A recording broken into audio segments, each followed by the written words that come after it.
Okay, so if I live my entire life wanting to kill people for their stuff, how is that going to affect my life? Wow. Do you have to ask the question? This how does this affect me? This 7 deadly sin had 2 clearly defined lines for me to not know the answers to the rest of these questions already. Okay. I'm glad we saved this one for last because this was easy. All right. So let me once again go back to James chapter 3, okay? Mm-hmm. And let me read James 3 and we'll see what it says in regards to how it's affecting my life. In verse 16 it says, "For where there is envy and selfish ambition, there is disorder in every evil practice." And so in other words, where there is envy, how it affects my life is that it opens up this massive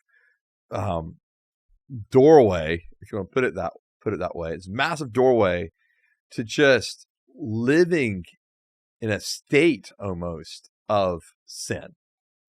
Because if I am actively, consciously wanting what someone else has for them to no longer have it, like I'm fully envious of this thing, right? Then that thing begins to consume me. And I'm thinking on it. I'm wishing it was the case that they didn't have it and I did. That's what Satan did when he got kicked out of heaven. Was he envied, right? Yeah. Basically? Yeah, there's pride and envy. Yeah. Okay, well that makes sense. Yeah. Why it would bring in every other sin. Yeah. Because again, you're just because he hated God and wanted correct. God not to exist and for so that him he could be God. Yeah. Yeah. Okay. Yep. And so it just that was the original sin. Yeah. Pride and envy were hand in hand on that one. Yeah. Right. And so it's the same thing. Like when we talk about envy, I think in envy, because it opens up all of that, I think it creates like strife and contentiousness with people. Okay. And I think it creates drama, like, like around people. Like if you're like been around those people and it's just like drama. Like there's always some kind of drama going on. Usually in that there's envy. Right. I'm wanting this. Can't believe they have that. I deserve this. They definitely don't deserve that, and so, and that could be anything from things to jobs to relationships to, whatever it may be. And so I think that, yeah, that's what I'm saying. Envy to me just opens up a whole can of worms there. Because it seems like if you were envious, you'd be willing to commit any sin to accomplish your envy. Sure, if that eventually became your end goal. Yeah. Right. In other words, you may, especially if you're not a believer, like whatever means to this end. Right. Yeah. Then I'll do. Anything goes. Right. And you see this in the workplace where you have employees like sabotage each other. Right. Because they don't want that person to get the promotion, or they want them to lose the promotion, or they want them to lose favor in the sight of their boss. Right. You see this happening all the time in workplaces. Well, I hope not all the time, but it's there. It exists. And let me hit Philippians 4 real quick as well. Okay. So in Philippians 4 verse 11, it says, "I don't say this out of need, for I have learned to be content in whatever circumstances I find myself. I know how to make to do with a little, and I know how to make to do with a lot. In any and all circumstances, I've learned the secret of being content, whether well fed or hungry, whether in abundance or in need. I'm able to do all things through him who strengthens me." And I believe, and I know I hit on it earlier about the idea of being content, but I really believe that's something that as a Christian, as a believer, that like we need to actually ask ourselves. Like if there's envy going on, then maybe the first question should be, instead of like, why is there envy? Maybe the first question is, why am I not content? I don't feel like anybody is content. I wonder what it would like. What would it look like for someone to be content? What would that look like? I don't know. Let me ask you the same question, Okay. Pastor. Yeah. So if someone is content, Mm-hmm. then there's not a sense of I need more than what I have. Right. Because I'm content. Now, it may be true that I can say, hey, I need to look for a better job.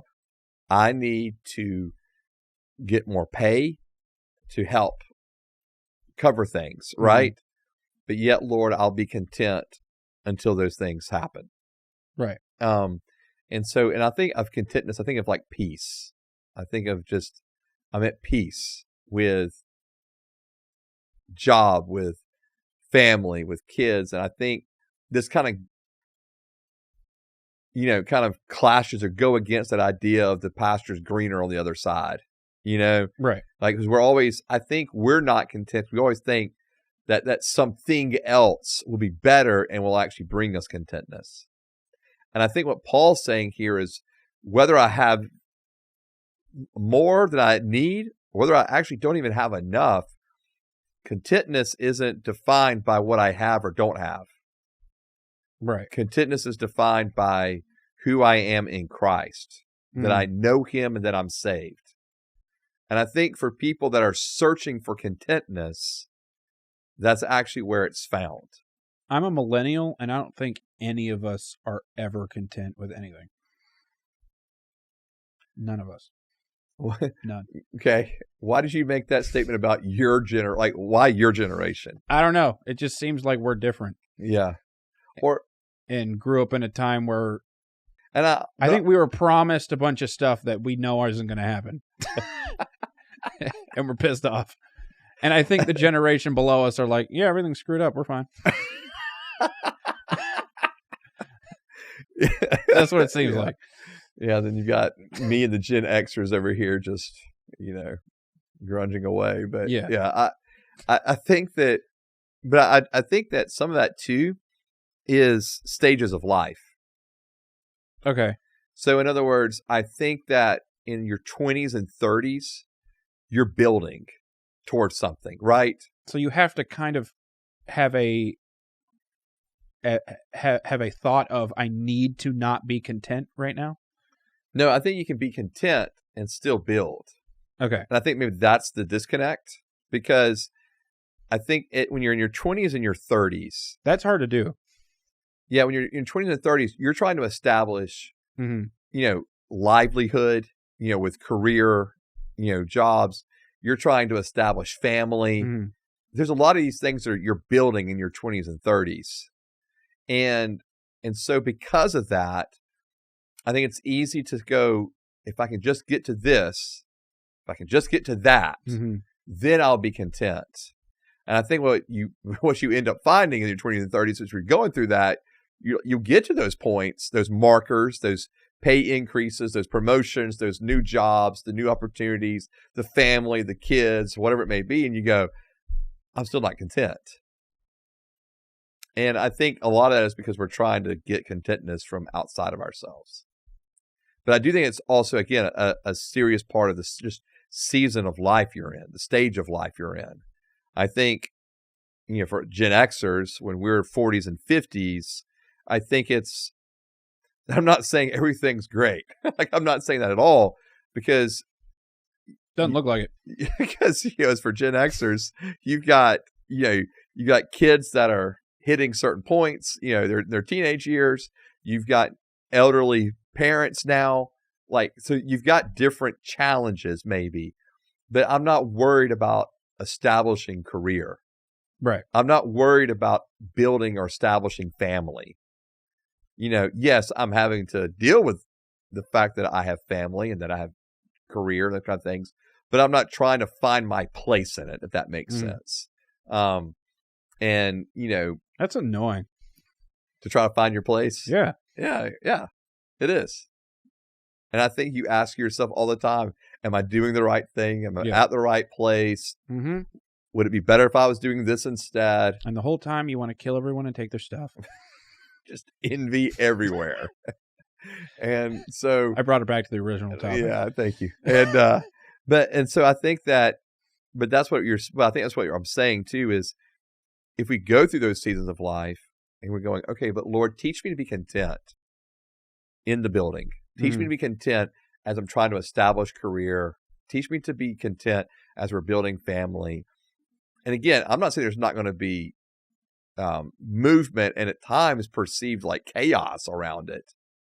But Lord, can I be content in my heart, because it's not based on exterior things, but based on the fact that I know you. And can that be my content? My place where I am content.